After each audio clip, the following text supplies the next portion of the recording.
Welcome back to TrainSignal's VMware vSphere 5 training. You're watching Virtual Storage 101 and Storage Terminology lesson. Alright, so it's no secret that storage is currently my favorite topic. It just makes everything around virtualization. Virtualization in general revolves around storage these days. So this lesson is really dear to my heart, so you're going to have to bear with me. I've packed it with enough information to take you from, yeah, I know a little bit about storage, to I know storage kind of thing, you know, on that kind of Matrix Neo thing. Alright, so what are we going to cover? We're going to start off by Storage 101. What are virtual disks? What's VMFS, etc. We're going to talk about the different types of data transfers that are available for storage and IP storage and SCSI and Fiber Channel, all that good stuff. We're going to compare storage technologies. We're going to see the difference between NFS and iSCSI and Fiber Channel. We're going to talk about storage area network. What makes up a SAN? What is a SAN? SAN 101. We're going to talk about Fiber Channel SAN components. What are the different components in a SAN? You have to understand the different components. You have to understand that a Fiber Channel switch is also known as the fabric, the HBA cards, how everything ties together, the service processor or storage processor. You need to understand all these components. We're going to talk about how to address Fiber Channel. How does it work in a Fiber Channel SAN from a LUN's perspective? We want to understand iSCSI storage a little more. We want to understand why we need a SAN. What are the benefits of a SAN? Storage terms you must know. We're going to talk about, well, what do you need to know? For example, again, you need to know that the fabric means a Fiber Channel switch and so on and so forth. I'm going to list the different terminology here that you must know when you're discussing storage. We're going to talk about what is a data store? What constitutes a data store? What kind of files, what kind of folders can you put on a data store? We're going to talk about the different storage options that ESXi has at its disposal. We also want to talk about some of the VMFS, the virtual machine file system, specifications and maximums. This is going to be a loaded lesson, so let's go ahead and get started. So Storage 101, virtual disks and the VMFS. So I've put here kind of like, you know, a quick definition, a VMware definition of, you know, what a SAN stands for.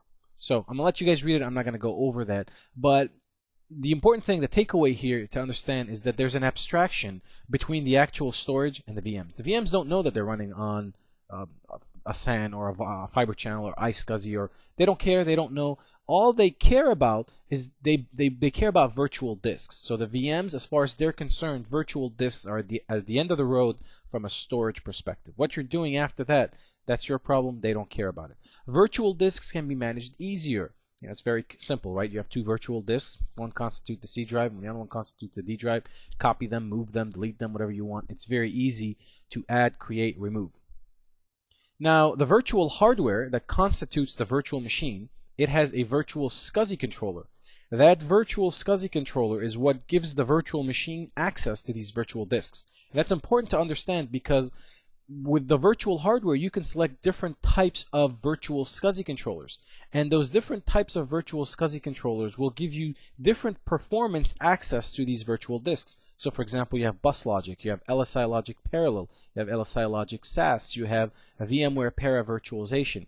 These different virtual SCSI controllers were created for different workloads. They were created to handle different types or IOPS profiles. So again, depending on the type of application that you're trying to deploy, if you're deploying a Microsoft SQL Server or a Microsoft Exchange, you probably want to use the VMware para virtual SCSI controller because that will handle 2000 IOPS or more. So it's configured to handle heavy load, etc., etc.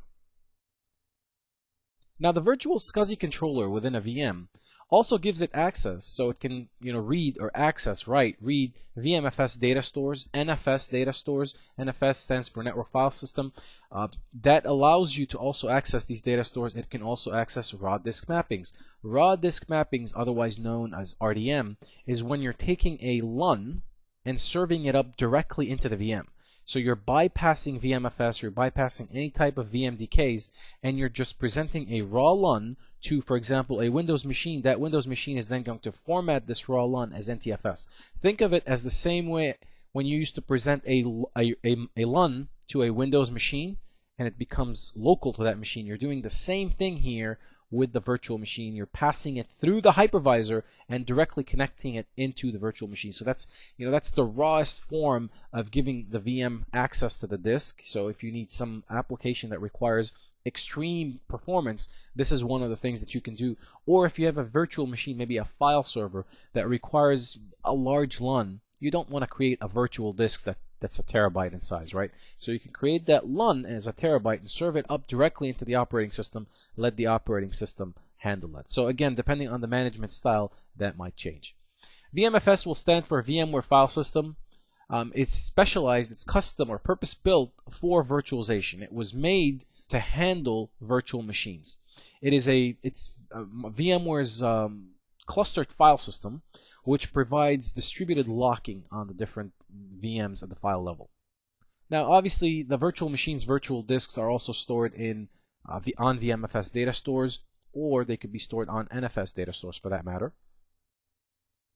VMFS could be local, iSCSI, or Fibre Channel. So keep in mind, there is no VMFS for NFS data stores.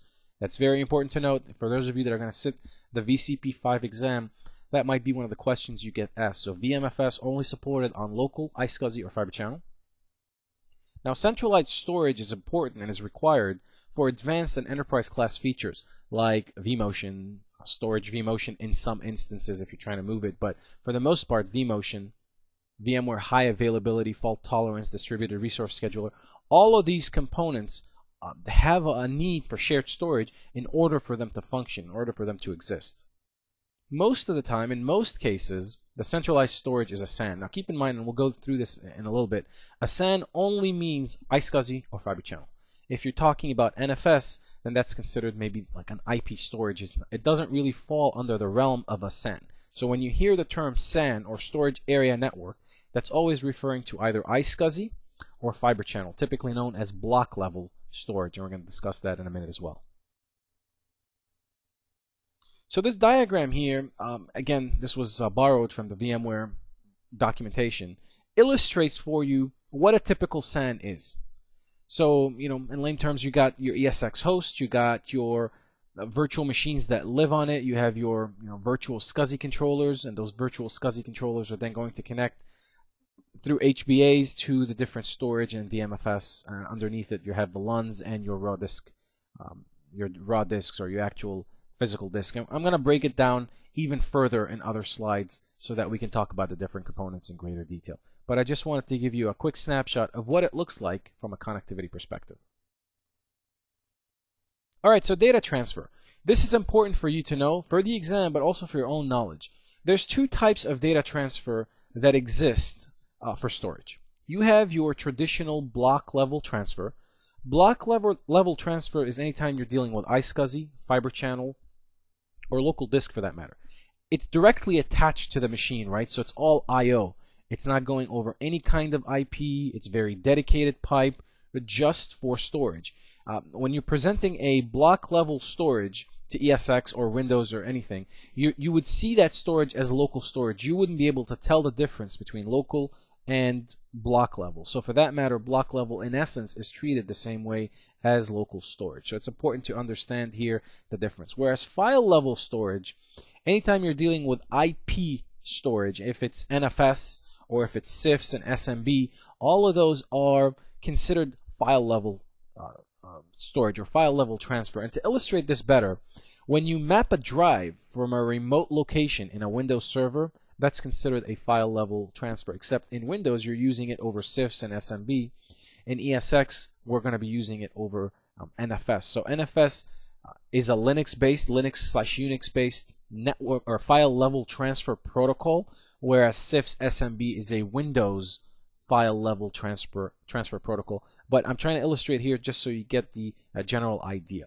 So from a block level transfer, it's strictly via I/O, via the SCSI going over a dedicated I/O. It's almost treated as local, whereas file level, it's almost always going over some kind of an IP network. So it's important here to understand the difference.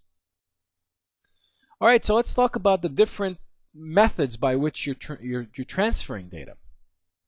So Fibre Channel here on the left, again, you're going from your ESXi host here, you're going through an HBA, and this HBA is different than the Ethernet, the traditional Ethernet cards that you might have today. So HBA is different, but it serves the same function, right? So it's the device that goes into the ESXi host that allows the connectivity. The cabling is also different. You have fiber cable here as opposed to just the traditional Ethernet cable. So fiber is different than iSCSI and NFS. iSCSI, while is considered block level, as we saw in the earlier slide, it's still using the traditional components of your network. So you're still using a traditional network interface card. You're using, the Cat5 or Cat6 cables to transfer it to remote storage. So it's also considered IP storage, except the transfer method is different. And same case for NFS or network file storage. With Fiber Channel, it's a little different because your HBA is different. You need a Fiber Channel switch, as we're going to see in a second. The cables are different. So from a Fiber Channel perspective, it's a completely different architecture and an infrastructure that you have to deploy to support it. Whereas with iSCSI and NFS, it's standard Ethernet infrastructure that you currently have in place. However, deploying Fiber Channel obviously has its pros, so we'll talk about those in a minute as well. So let's go ahead and compare these different technologies, right? So now I've tried to illustrate this not to knock down any of the technology. So for example, if you see a single dollar digit here, that doesn't mean that NAS or NFS comes cheap. Trust me, there are some NAS/NFS storage arrays or systems that are very expensive, like NetApps, like the Isilons, like the BlueArcs of the world. Those will, the higher end ones will cost you, a fortune. But for the most part, just so you have a general idea, Fiber Channel is considered the most expensive, the most reliable method and form of SAN, or storage for that matter. Fiber Channel SAN and storage, if architected properly, should never go down. It is built to withstand anything. Unless you're yanking the power out of the wall, that thing should never go down. You should not lose data. It is built to sustain and have high availability. So Fiber Channel will typically cost the most, even though in recent years Fiber Channel based SAN has come down significantly in price, where it's affordable even for SMB. Before, it used to be only in enterprise level organizations that are privileged to having Fiber Channel SAN. Today you can get Fiber Channel SAN for very, very competitive pricing when compared to iSCSI and NAS. NAS, again, it's block level, so I'm illustrating here. Both of them can be cheap, expensive, so it depends on how you're configuring it. The advantage of NAS and iSCSI is that you're going over traditional Ethernet, but the disadvantage of NAS and iSCSI is also that you're going over traditional Ethernet, because typically the network, it's resilient when it comes to transferring packets, right? It's not very resilient when you're transferring this data storage. I'll give you an example. If you have an iSCSI or NFS/NAS for that matter connected to ESX, and you have virtual machines that are living on these NAS or iSCSI LUNs, and for whatever reason there's a hiccup on the network, well, typically if you're using just Windows or you're transferring files, that packet gets retransmitted. Where with ESX, if it detects that drop, it's going to drop. And if it drops, then your virtual machines are immediately going to crash. You don't have that with Fiber Channel. Fiber Channel is strictly I/O. So there are pros and cons to each. If you're asking me my preference, I'm still a Fiber Channel guy. I just kind of like it. I like the stability. I like the performance. And Fiber Channel comes in 2 gig, 4 gig, or 8 gig HBAs for that matter. Obviously, you have 1 gig, 100 meg, 10, whatever, but you also have 10 gig Ethernet, soon to be 40, soon to be 100. So Ethernet will always be leaps and bounds ahead of the game when it comes to bandwidth, rather than Fiber Channel is always trying to play catch up for that matter. Storage area network, SAN 101. Again, we covered the fact that SAN could be iSCSI or Fiber Channel. It can't be NFS, so that's important to understand. Fiber Channel SAN packages SCSI commands into Fiber Channel frames, so that's also important to understand how Fiber Channel is transporting the SCSI commands. So it encapsulates them into these Fiber Channel frames, so that's important to understand. Services connect to the SAN using an HBA. Think of HBA as the equivalent of your NIC card, except it can accept a fiber cable, whereas the NIC card will only accept an Ethernet type cable. So just again, to give you some sense of relation here. HBA connects to a Fiber Channel switch. The Fiber Channel switch is typically known as the fabric. Fiber Channel switch connects to a storage processor. I'm going to have a graph here that shows you how each of those different components connect together. But I just want to give you a quick one-liners here. Zones are configured in the Fiber Channel switch, define which HBA can connect to what service processor or storage processor and to which LUN. And then you have ESXi, which fully supports SAN multipathing, which means you can have more than one path to the storage, and that's another advantage of Fibre Channel SAN. Even though you can do it with iSCSI and NFS, it's not as resilient as it is with the Fibre Channel, where you have more than one path to your storage. Alright, so let's break down the components of a Fibre Channel SAN. So at the very top here, you have your ESXi host, and then you have your Fibre Channel Host Bus Adapter, or HBA, otherwise known as the HBA. The HBA will connect the ESXi host to the Fibre Channel switch, otherwise known as the fabric, using Fibre Channel cables. So that's important here to note as well. Then from the switch, you again have Fibre Channel cables that connect you to your storage area network. Now the storage area network consists of a storage processor. The storage processor is going to receive the commands that are sent from the ESXi host through the HBA, through the switch.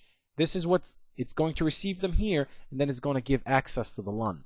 Now the LUN stands for Logical Unit Numbers, and think of a LUN as an aggregate of physical disks. So you come into your storage devices here, and by the way, these are your hard disks, your spindles, whatever you want to call them. This is the storage, what you buy. LUNs are logical groupings, so you carve out 1, 2, 3, 10 of these spindles into a LUN, and then you can add your RAID groups to it. So you can have a LUN that's RAID group 5, you can have a LUN that's RAID group 10 maybe, etc., etc., and then you can format it with whatever you want. Typically, if it's presented to ESX, it's going to be formatted as VMFS. If it's presented to Windows, for example, you'd format it as NTFS. But what you do is you grab the raw devices, the storage devices, you grab as many of them as you want, and the more spindles that you grab, the better the performance, right? You have more horsepower behind that LUN, and then you carve a LUN out of it, and it is that LUN which is then presented to ESXi, and VMFS sits on it as its VMware file system. So again, the connectivity goes from ESXi host through the HBA, through the fabric, to the storage processor, and then to the LUN, and the LUN has access to these carved out storage devices. Very simple. It's very simple, similar to an Ethernet infrastructure, except the components are a little bit different. So Fibre Channel HBAs. So ESX natively supports Fibre Channel HBAs made by QLogic, Emulex, Brocade, Intel. So there's a bunch of them where you have drivers for them. However, now that we've moved on from ESX to ESXi, the number of drivers within ESXi is very limited, and that's why we're using Auto Deploy and Image Builder and all these new features in vSphere 5, because not a lot of drivers are going to come packaged in ESXi. So before you purchase your HBAs, and even though most of your server vendors will tell you if the HBAs that are in their servers are on the hardware compatibility list, in the instance or in the case where you want to actually buy HBAs outside of the storage or server manufacturer, or even if you're buying it through the server manufacturer but you just want to double check that it's compatible, I've given you the address here where you can go on the VMware website and check to see if your HBAs are compatible. Alright, Fibre Channel connectivity once more. So I talked about multipathing a little bit, but I wanted to illustrate it here so that you have a sense of what's going on. So on the right, what we have is a server that typically has maybe one HBA or two HBAs, or maybe one HBA that has dual ports, right? Now, this particular server has one port of the HBA going to the disk, so it's a single path. This is considered a single path since the server is going through the HBA card, through the Fibre Channel or the fabric, and to the storage device. It has one path. If this path fails, then you've lost access to the storage. In this case, you have a second path here, right? So this second path provides some kind of redundancy if it's configured appropriately so that you have access to the devices using a secondary path. However, if these were going to different LUNs on the storage here, that would mean that you only have a single path to every LUN, which means if this path should fail, you've lost access to your storage, which is unacceptable, right? Especially if you're in an enterprise. So if we move over to the left, you'll notice that here we have an ESXi with dual port HBAs, which means the server has two paths to the storage. So if one of the paths fails, one of the fabric should fail here, it can go through the other way and still get access to the storage. Typically, in enterprises, you'll get ESXi hosts that have 4 paths to the storage, making it literally impossible for that thing to fail. Now, don't hold it against me. I've seen it fail, but what I'm saying is they make it extremely difficult. Maybe that's a better term. Extremely difficult for you to fail. So it's very, very resilient, and it's built to be very, very resilient with more than one path to that storage. So I wanted to illustrate that again to show you the value behind Fibre Channel, because when you're evaluating these SANs, when you have all these vendors sit in front of you here, and they're talking the value and discussing price and this is expensive and this is cheap. Well, you have to understand why certain things are a little more expensive than others, right? There's always a cost that comes with everything. Fibre Channel isn't expensive just because it's expensive. It comes with peace of mind, it comes with stability, it comes with performance, it comes with redundancy. So there's a lot of advantages to Fibre Channel SAN. So moving on here, we're going to talk about zoning. So what is zoning? In very brief, zoning is the grouping of multiple HBAs and then giving these HBAs access to certain LUNs. So you'll take HBAs from ESX A, B, C, and D, you'll group them in a group, and then you'll say, okay, group A has access to the following LUNs. Now obviously it's a little more complicated than this. I'm just trying to make it as simple as possible, and we're going to get into this a little later on. But there's multiple types of zoning. There's soft zoning, there's hard zoning, and there's also something known as LUN masking. And a few slides down we're going to get into this. But again, zoning is performed most of the time at the fiber switch or the fabric level. It can also be performed at the storage processor level, as we're going to see later on. Now to give you an example of how zoning might work, since not a lot of you are going to have the ability to have access to storage, or most of the time in the enterprise the SAN administrators won't even let you near a SAN. But just so you have an idea about how this works. So the same way as, for example, if you're imaging servers and you're trying to PXE boot, a lot of times if you're using software, it's going to detect all the Ethernet cards that it sees. Now with zoning and with SANs, it's kind of the same thing. It's going to detect all of the worldwide names that it can see. Worldwide names pertain to HBAs, as we talked about. So as you can see here on the left, it's discovered some worldwide names.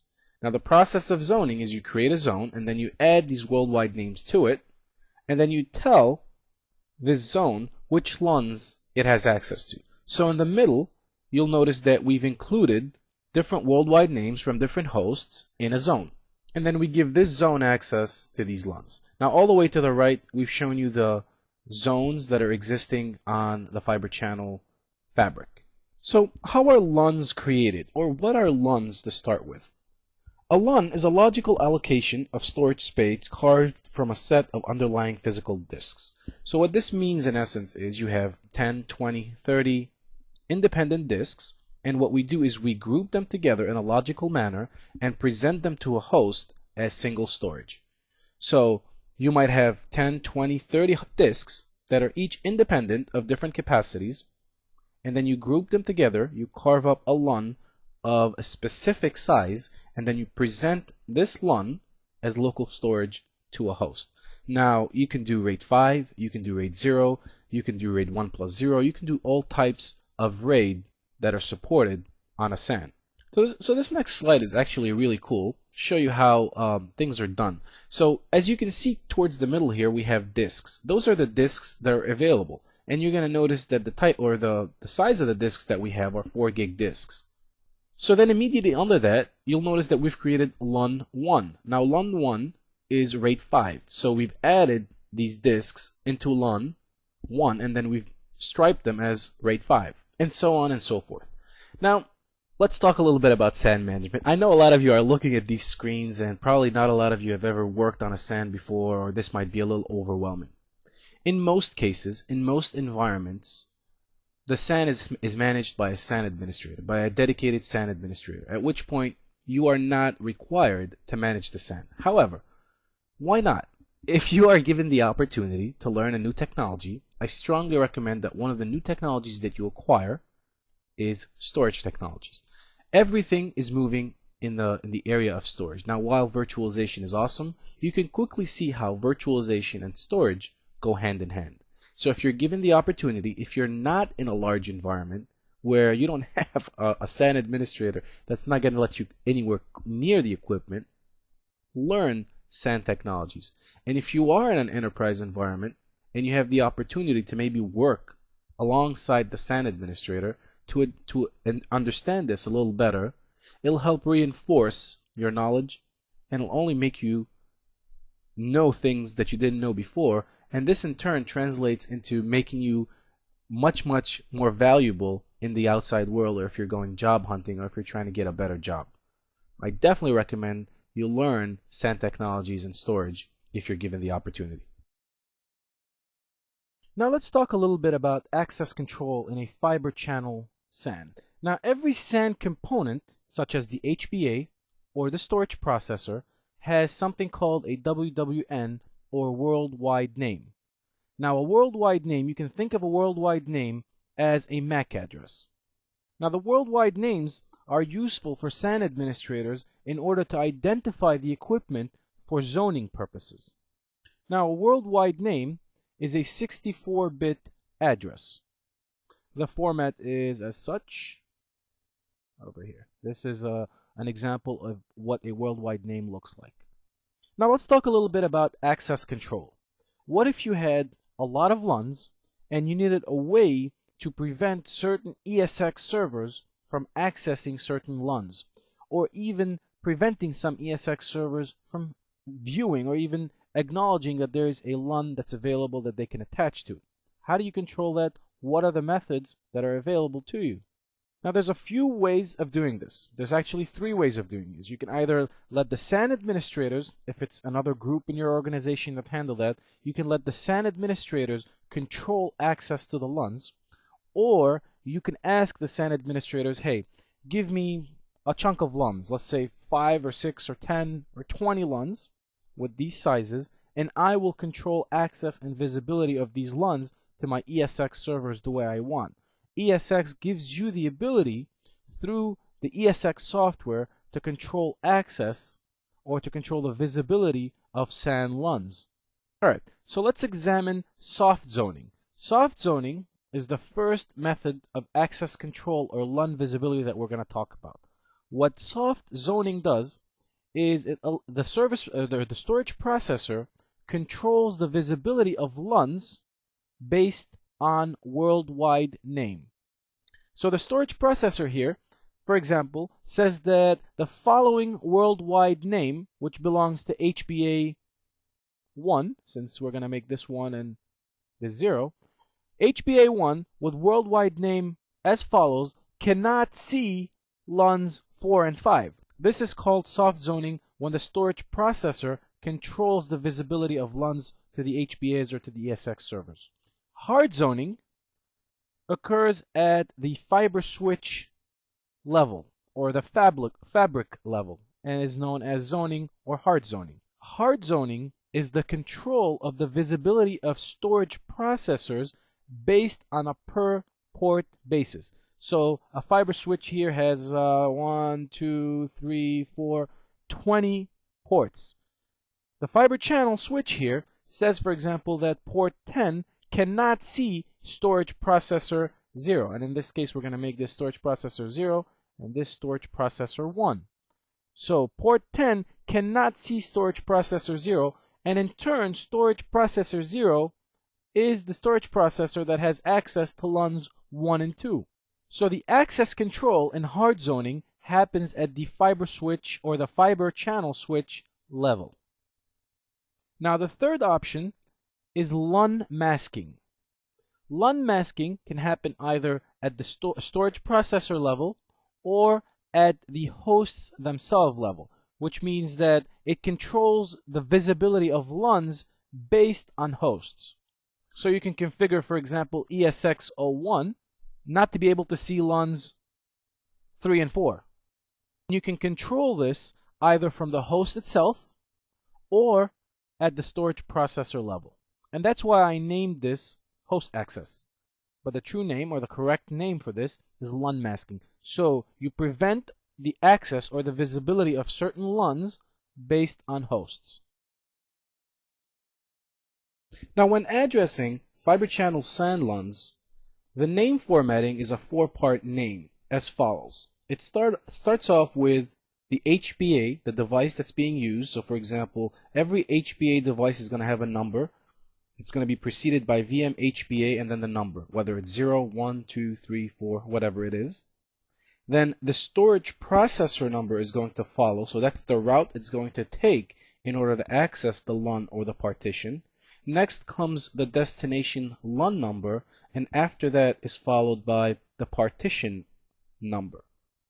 So in the examples that we have down here, we have VM HBA 0 trying to get to LUN 8, partition 1 on LUN 8 actually. So the route that it's going to take is VM HBA 0, that's the device number that's given to the VM HBA, to the HBA card on the ESX host. It's going to go from there, the storage processor 0, then it's going to access LUN 8, and from LUN 8 it's going to gain access to the first partition or partition 1. In the second example, we have VM HBA 0. Again, we're using the same device on the ESX host. It's going to access, again, storage processor 0. It's going to get to LUN 9 and in turn to partition 1. However, if you look closely to the second set of examples that we have, we're using VM HBA 1 via storage processor 1 to get to LUN 8 and in turn to partition 1. And we're doing the same thing for LUN 9 to partition 1. Now this provides some kind of redundancy to access the LUNs and the partitions that are on them via two different storage processors, two different routes, thereby creating what's known as multiple paths to a certain LUN. Now let's go to the whiteboard and take a look at a few more examples of how we can do this. So let's take a closer look at LUN addresses and at partition addresses. So an address is in essence a route. How does V8 or HBA 0 get to volume 2, for example, or partition 2, or even LUN 1 or LUN 2 or LUN 3? So here's the format. In the first example, we have HBA 0, which here represents VM HBA 0, connecting through the fiber switch or the fiber channel switch, the fabric, to storage processor 0, which means VM HBA 0, storage processor 0, LUN 1. Very, very simple. No confusion here. So VM HBA 0 connects through the fiber channel switch to storage processor 0, and in turn connects to LUN 1. In the second example here, we have HBA 1 connecting again through the fabric to storage processor 1 and in turn connecting to LUN 3. So now, if HBA 0 wanted to connect to LUN 2, what would be the proper syntax? I'm going to pause the video here, think about it, write it down, and when I start the video again, I'm going to give you the answer. So what we're trying to do in this exercise is we're trying to connect HBA 0 through the fabric to storage processor 0 and in turn connecting it to LUN 2. So what would be the proper address? It would be VM HBA 0 connecting through storage processor 0 and then connecting through LUN 2. If that's your answer, you get a cookie. It was correct. Now let's take a look if you wanted to have an address that went one step further to one of these partitions inside the LUN. So let's take a look at the first example here. Here we have VM HBA 0 again, connecting through storage processor 0, connecting to LUN 1, and in turn connecting to partition 1. The second example connects VM HBA 1 through the fabric to storage processor 1 to LUN 3, and in turn connects to the only partition available, which is partition 1. So now, what would the address be if I wanted to connect HBA 1 through storage processor 0, connecting to LUN 2, and in turn connecting to partition 2? Again, I'm going to pause the video, go ahead and write it down, and when we get back, we're going to give you the right answer. All right, let's see if our answers match. We're connecting VM HBA 1 through storage processor 1, all right, or through storage processor 0. My fault here. Yep, you can laugh at me. It's okay. It's through storage processor 0, through LUN 2, and again through partition 2. So again, if you wrote this down, I was wrong, you were right, and again, you get a second cookie now. So why do you need all of this? Why do you need the addressing and the masking and all that stuff? Because later on, when we're trying to configure our LUNs and our storage inside the ESX system, you will need these addresses in order to mask certain partitions or certain LUNs. You're going to need to tell ESX server what to be able to access and what not to be able to access. And the only way to do that is if you know how to get the addressing properly and correctly. Don't tell me this is not fun stuff. This is cool and this is exciting. So let's push forward now. Alright, now so far we've been talking about Fiber Channel SAN. Now Fiber Channel SAN implementation in an enterprise can be costly from several angles. First of all, in order to implement a Fiber Channel SAN, you need to implement a new architecture. You're going to need fiber channel switches, you're going to need HBA cards for your servers, and you're going to need a fiber channel storage devices. So it's expensive because the devices are expensive, the components are expensive. You're going to need to run fiber cables. You're also going to need to learn or acquire new knowledge on how to administer, how to properly configure a fiber channel SAN. All of those can pose challenges in an enterprise. So are there any other solutions other than a fiber channel SAN? Yes, there are. And one of those solutions is iSCSI.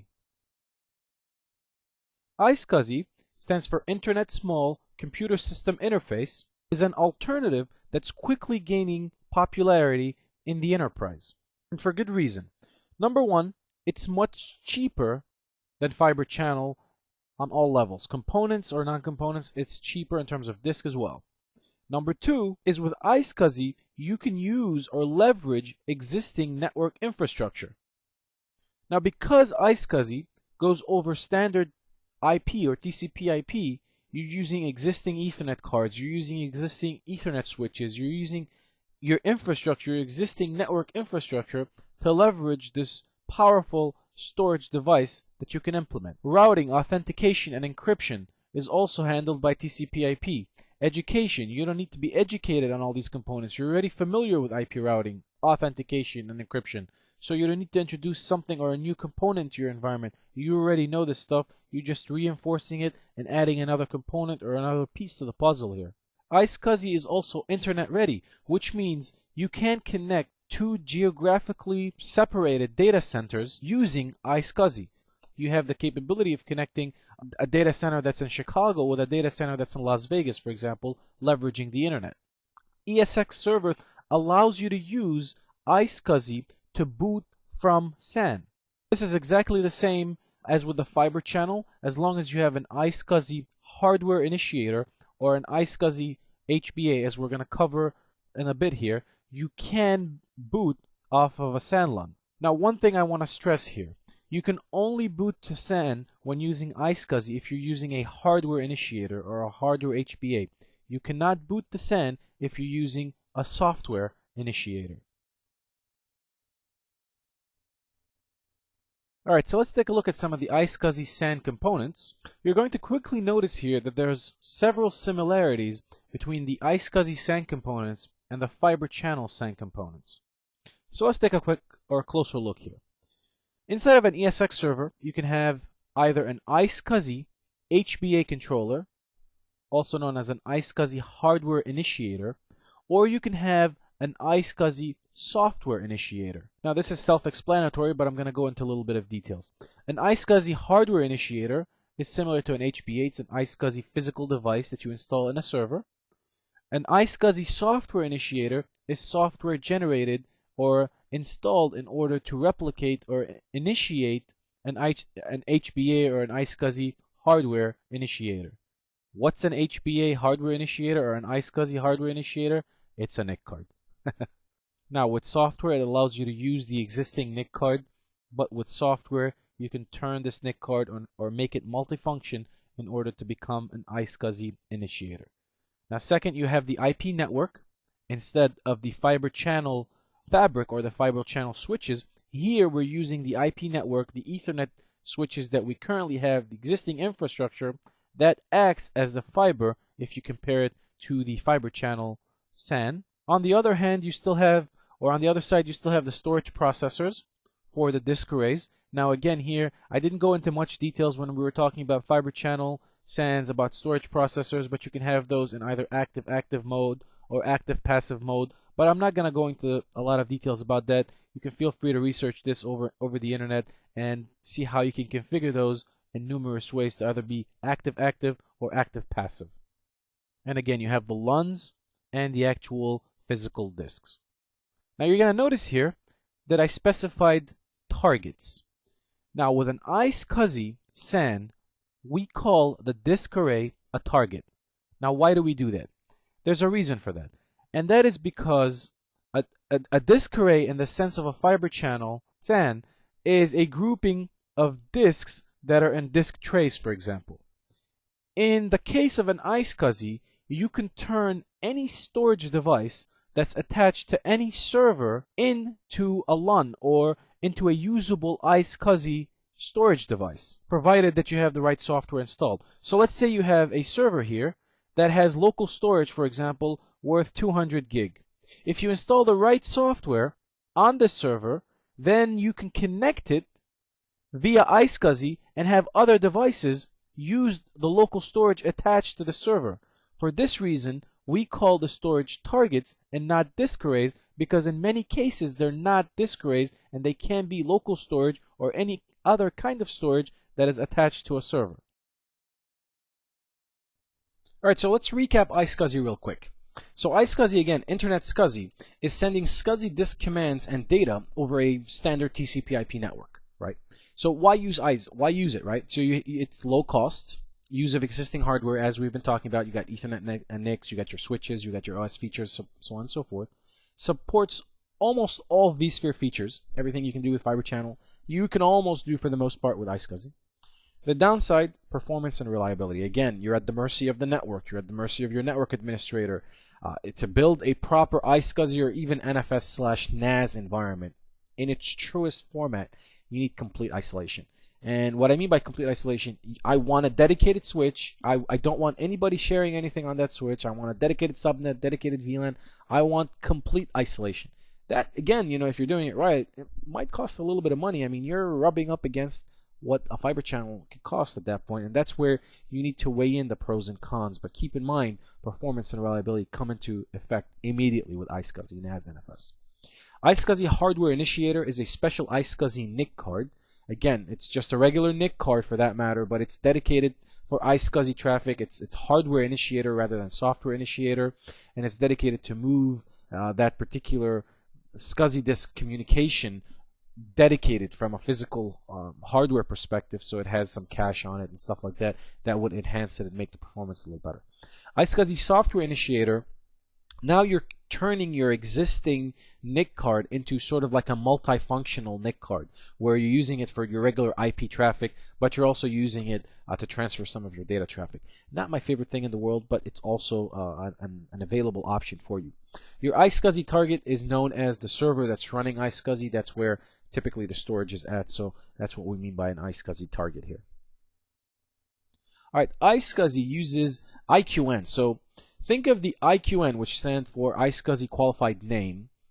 It's the equivalent of the fiber channel worldwide name. It's the equivalent of the MAC address in an Ethernet, traditional Ethernet world. So it's what identifies iSCSI targets and initiators, and that's what helps connects them, right? So fiber channel, you have the worldwide names that helps connect, your servers and your hosts and your fabric, so on and so forth. You have your MAC addresses in the Ethernet world and the switches and IP tables and all that good stuff. In iSCSI, you have the IQN.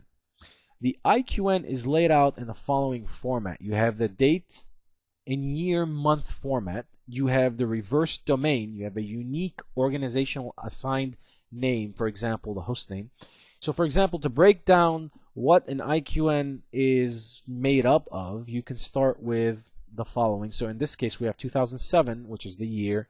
You can break it down by the month, for example, so it's 01, and you have the domain in reverse .com.wiredbraincoffee, and then you have like an organizational unique ID. In this case, it's iSCSI1. So this gives you a little bit more of an idea as to what is the IQN name and how it's going to be used. So again, we've talked about this, but I just wanted to capitalize on it one more time and sort of summarize these things. The justification for a SAN, especially with vSphere, first of all, near zero downtime. I'm not going to say it's zero downtime, because as soon as I say that, someone's going to have an outage and call me. So it's near zero downtime. Load balancing with vMotion and storage vMotion is available as possible. Storage consolidation and centralized management. Disaster recovery plays a big role when you're using SANs. Simple array migrations and storage upgrades are available. Use of advanced features like high availability, fault tolerance, distributed resource schedule, distributed power management, and so on and so forth, and more. So these are some of the justifications as to why you need to use a SAN. Now, with that being said, how about enough mumbo jumbo, enough death by PowerPoint? I hope you've been enjoying it, but let's go ahead and jump in and start doing some stuff. Let's configure the iSCSI, configure Fiber Channel, configure NFS. Alright, so we're back in our Virtual Center server here. I've selected my my host where I want to make all these configuration changes. We're going to click on the Configuration tab. We're going to be living in the Configuration tab. And from the Configuration tab, I don't have any hardware iSCSI initiators. As you can see here, if you go to Network Adapters, I don't have any hardware iSCSI initiators. So what I have to do is I have to enable the software iSCSI initiator so that I can use these adapters to also transport my SCSI commands over the traditional TCP/IP network. Now, to do that, the software SCSI initiator is disabled by default. To enable it, what we're going to do is click on Security Profile down here, and then we're going to click on the Properties of the firewall, and we're going to scroll down to locate Software iSCSI Client. Now, when you find that, just click the checkbox. We're going to click on OK. It should show up in the list here. There it is, Software iSCSI Client. Once that's available, what I want to do is I want to go to Storage Adapters, and I need it to show up. Now, in earlier versions of ESX, prior to 5, you used to have the iSCSI initiator show up here by default immediately. With vSphere 5, one of the changes is that you have to click on Add, and then you have to add the software iSCSI adapter. So as soon as you see that, you click on Add. Yes, I do want to add it, whatever. So we're going to go ahead and click on OK here. It's going to go through and it's going to do its thing, and then bada bing bada boom, you have the iSCSI software adapter that shows up. Once that shows up, we're going to select it, and then we're going to click on Properties, and let's take a look at some of the things that are available here for me, right? So the status of the software iSCSI initiator is enabled, so that's started. So let's go ahead and click on Configure. That's what I want to show you here. I want to show you the iSCSI name, the IQN name. So in our case, this is what the IQN name is. I mean, you can feel free to change it. Just make sure that you correlate that with whatever you're doing on the targets, etc., etc. For our purposes, we're going to keep it the same, but that's where you can configure IQN. Before we move forward, under the Advanced tab, this is where you can configure advanced functionality on how to manage some of the iSCSI traffic. For the most part, these are defaults that stand. Now, depending on your software, on your iSCSI SAN manufacturer or vendor, they might ask you to tweak some of these settings for enhanced performance. So go ahead and do that based on their recommendations, of course. But for the most part, the defaults should work just fine.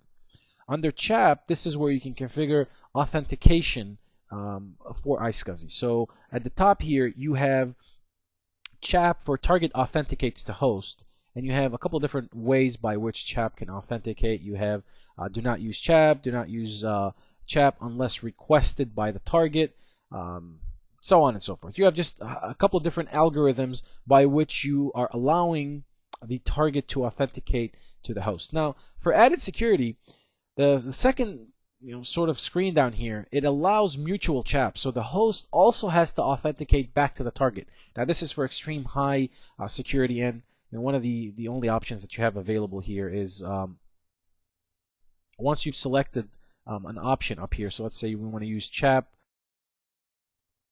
and then you have the option of using CHAP so that not only is the target authenticating against the host, but the host has to also authenticate against the target and back, and so on and so forth. So that way you have a mutual CHAP going back and forth.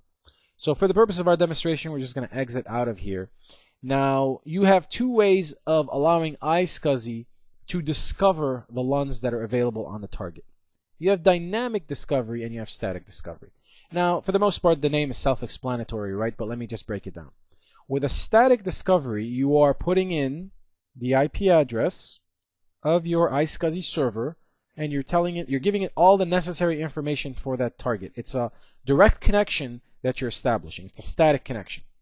For the most part, I like dynamic discovery for the most part because I am lazy. So if I click on add here, all I have to do is just tell it the IP address of my iSCSI target or my iSCSI server. So let's go ahead and do 10.4.14.83. That's technically all I would have to do, as long as it's the default port. You don't need any kind of CHAP if you don't want to. If I click on OK here, you'll see that it automatically discovered it. Now if I go back into the static discovery, it also lists the different static routes that it discovered to these targets that I have. So dynamic discovery just makes life a lot easier for that matter. Now, from a network configuration perspective, I need to bind one or more physical NICs so that they can be used to communicate with the target device. So it makes it easy here because now I can click on add and you can specify which NIC you want to bind so that the communication, the traffic, is going through that particular NIC to your iSCSI target. Now, this is the only NIC in my environment that meets the requirements. Obviously, you need a VM kernel port group in order to allow that traffic to pass, right? So the VM NIC 0 here meets the requirements. I'm going to use this to bind it to my iSCSI target. So I'm going to click on OK. It will automatically list it in here for me. And then if you wanted to add another one, possibly, you can click on add again. And as long as this meets the right requirements, so first of all, it needs an IP, a VM kernel if you're adding it on a separate virtual switch. Now, if you're adding it on the same virtual switch, you want to take note here of the NIC teaming and failover policy in order for you to configure this for iSCSI. So there are certain policies that you have to take into account here, as it says, so that you can allow multiple NICs to participate in a physical connection to iSCSI target. So again, keep that in mind when you're configuring this policy. Click on cancel here. And that's all there is to it from a iSCSI configuration perspective. Now that it's all configured, if I click on close, it's going to prompt you to rescan that particular HBA now that it's become an HBA because it's a storage adapter, even though it's a software iSCSI. I'm going to click on yes. And once it's completed down here, we're going to go up to storage. And we're going to click on add storage. Now keep in mind, again, two types of data transfers, right? We have the block, which is the disk/LUN, and you have the file level, which is your NFS. So if I was adding NFS, I'd go in here, and we're going to do that in a second. But because I'm doing block, let's go ahead and select, and this is the same for iSCSI or Fibre Channel. The process is the same. So I won't show you both, but I just wanted to show you what it's like for from an iSCSI perspective. I select disk LUN, click on next, and the LUN is immediately available to me. Now you might have in this list multiple LUNs based on what your SAN administrator has provisioned. You just pick the right one that you want, and you got some information on it. Again, you have what make and model it is, what the capacity is. If I click on next here, what file system do you want me to format this as? Do you want me to format it with the new file system of ESX5, which is VMFS ESXi5? I got to get used to it. VMFS5, or do you want it the backward compatible one, which is VMFS3 for whatever reason if you want to do VMFS3? I want to go with VMFS5. And keep everything the same. We're going to give it a name, so I'm going to call this iSCSI. Whoops, it'd be nice if I can type. Click on next. Do you want to take the entire space of the LUN, or do you want to just take a percent of that particular space, or a subset? I want to use all of space. And finish. Bada bing, bada boom. I now have a iSCSI data store that is configured and ready for me to use. Now, what if you wanted to use an NFS data store? Now again, as long as you know all the information for NFS, it should be very easy, relatively easy to add. So what I want to do now is I want to click on add storage. I don't have to do anything else in particular for NFS to work. I'm going to click on network file system, click on next. As long as you know the address to your NFS data store, you can configure it. And that's all there is to it from a iSCSI configuration perspective. Now, for the network configuration perspective, I like dynamic discovery. NFS server for that matter. In my case, it's again 83, and the folder is vSphere 5. And you can give your data store here whatever name you choose to give it. I'm going to name mine just NFS. Now, up here, if you wanted to mount the NFS in read-only format, which means you can't write anything to it, but you're mounting it, you can read the files, you can grab the files, copy them, do whatever you want. You can lock it down if you choose to do so. Once you're ready, we're going to click on Next and see what happens. Voila, it automatically detected it. It detected the folder. Everything's good. We're going to click on Finish. And voila, you now have access to both iSCSI and NFS on this particular server. All right, so what I want to do now is I want to show you the properties of a Fibre Channel data store. Now, adding a Fibre Channel data store is very easy. It's the same process as iSCSI. There's no point in doing it again. Now, in order to do that, I have to log on to an actual production environment so that I can show you the different properties and the multipathing that you have in a Fibre Channel. But we're going to skip all the addition of the data stores, and we're going to jump directly into the storage adapters. And as you can see here, in this particular server, I have 2 Fibre Channel adapters, but I don't have any Fibre Channel LUNs that are attached to it. So in the other virtual center that I'm about to log into, we're going to come back into the same screen, but we're going to go to the properties of the Fibre Channel adapter, the HBA, and take a look at the multipathing and everything else that I have access to from that perspective. Alright, so we're on a different virtual center server now, and we're still in storage adapters. Now, one of the things I wanted to show you that if you select on an HBA card, when you have Fibre Channel LUNs attached to it, first of all, you're going to see these devices, these LUNs that show up here.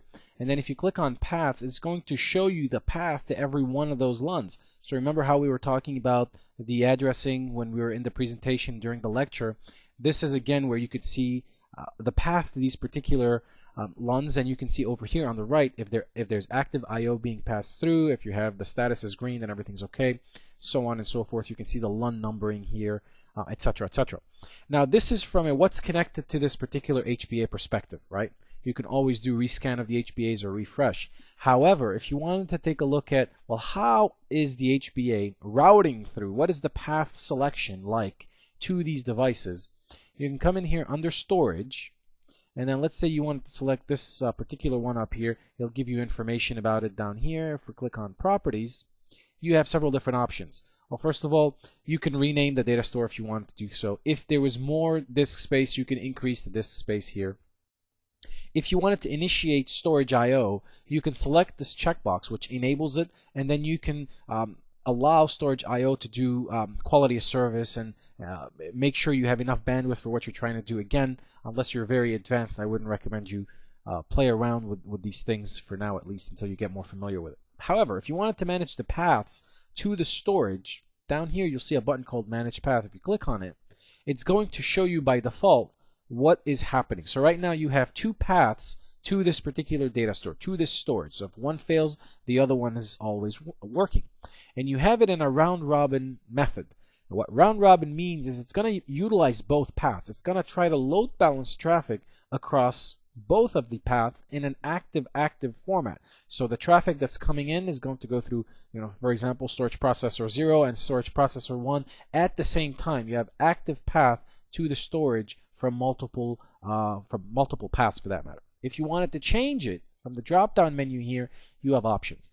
Anything that says VMware in parentheses means that it's a VMware proprietary sort of like path that's installed. And the reason that VMware is in parentheses is because you can have third-party plug their own algorithms into the storage so that they are routing the traffic based on, for example, the storage manufacturer can provide you with an algorithm that maybe can load balance the traffic or can take care of the traffic a little better than what you have by default. I like the default stuff. I don't like to complicate things. Most recently used will always use the most recently used path to access the storage, and in the event that that most recently used path isn't available, it'll revert to another one. If you wanted to pin the traffic to always go to a certain path, you can select the adapter and then do force it that you're always using the fixed path to get to the storage. So you have multiple options here on how to configure access to your storage from this particular device. Now with that, that's all there is to it from a storage perspective. I want to switch back over to the presentation. There's a few more things I wanted to show you, and then we can wrap up this lesson. Alright, so we're coming down to the wire on this lesson, just a few more slides and we'll wrap up. So I just wanted to give you some storage terms that you must know. So you must know what a data store is. A data store is a VMware file system / logical volume. This is where virtual machines can live. This is where you can put the files of the virtual machines. It can be NFS or it can be VMFS, depending on the type of storage that you're using and the protocol and all that good stuff. Now, disk partition, it's an area on a disk set aside for a data store. So you can have multiple partitions on the same LUN. Maybe one of them has VMFS, the other one has, I don't know, NTFS. However, I don't recommend that. If you're creating a LUN, I would recommend that you have the entire LUN dedicated to VMFS. An extent is a disk area that can be added to a data store, so in case you want to increase the size of the data store. Now that's not, valid typically anymore these days, since VMFS 5 now allows you to do 64 terabyte data stores. With all due respect, if you want to extend that, then you have some other issues. Fiber channel, otherwise known as FC, it's high-speed storage technology with fiber channel HBAs, fiber channel switches, otherwise known as the fabric, fiber channel storage processors, and disk. Internet SCSI, again, it's SCSI over TCP/IP. Server is the initiator and storage is the target. LUN, logical unit number, is again, it's a collection of physical disks that are logically grouped together and presented to a host. Multipathing failover allows you to use more than one path to the storage, offers failover and redundancy. NAS, network attached storage, is networked disk storage that ESXi uses. Uses either NFS or NAS for that matter. NFS is network file system. It's a file sharing protocol used with ESXi and Unix/Linux servers. Raw device mapping, otherwise known as RDM, it's a special type of storage disk that is presented through the vSphere kernel directly into the virtual machine. Spanned volume, it's a dynamic volume spread across a number of extents. Volume, it's a disk volume, it's a logical storage unit. Again, pretty self-explanatory here. Alright, so what's in a data store? Virtual disks are typically in a data store. It's a virtual memory resides there. The VM configuration file is there. The log files are there. Core dumps are there. Anything you add, like, for example, an ISO file, can also go into a data store. ESXi server storage options. What are different options that you can have with ESXi? You can have obviously local disk with VMFS. You can have SAN in the form of iSCSI software. You can have the iSCSI hardware. You can have the fiber channel. You can have NAS in the form of NFS. And with vSphere 5, you now have the vSphere storage appliance as well. As with everything else, before you buy any type of storage for vSphere, I strongly recommend you consult with the compatibility guide, and I've given you the address. VMFS specifications and maximums. It's optimized for storing virtual machines and high performance. It's a cluster file system, which means multiple ESXi hosts can access this file system. Not a lot of features when compared with NTFS or other file systems. It's strictly designed, configured. It's custom built to run virtual machines the best way possible. VMFS 5 is the latest VMFS version that we're on today. You should have only one VMFS volume per LUN. Again, I mentioned that earlier, but out of best practice, that's what you should do. The maximum size of a VMFS volume today is 64 terabyte. That's a significant upgrade from the 2 terabyte limit that we have. And then best practice dictates the format LUNs with 8 megabyte block sizes. Alright, so we're at the end of this long but enjoyable lesson, right? Whoo! Alright, so we started off by talking about Storage 101. We talked about virtual disks and virtual VMware file systems and what you can do with both and why you need them, and the fact that the storage, the actual storage, is completely abstracted from the VM. The VM, all it understands is the vDisks, and VMFS is the file system that sits between the vDisks and the virtual machine. Data transfer, we talked about the fact that you have block level and you have file level. Block level is for iSCSI and fiber channel. File level is for NFS.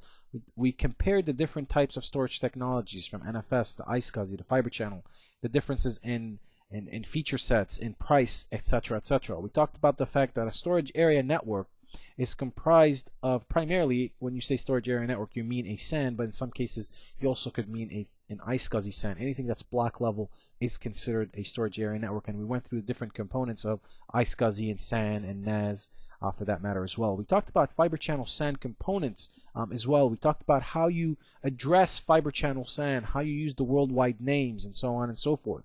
We talked about iSCSI storage. We talked about how you address iSCSI storage with the IQN and what that stands for. We then moved on to, well, why do you need a SAN? What are the justifications of needing a SAN? Things like enterprise class features like vMotion and HA and DRS and fault tolerance. We talked about the storage terms that you should be intimately familiar with, like the data stores and so on, that the extents, etc., etc. We then moved on to talking about what is a data store. Why do you need a data store? What goes into a data store? What are the different files that go into a data store? We talked about ESXi server storage options and the fact that you can do local, you can do SAN, SCSI, iSCSI, Fiber Channel, NAS. You can also do the vSphere storage appliance with vSphere 5 now. Finally, we talked about VMFS specifications and maximums and the fact that it's best practice to have a single VMFS on the LUN. 64 terabyte is the maximum VMFS volume size, etc., etc. I hope this lesson was very informative for you, and I'd like to thank you for viewing.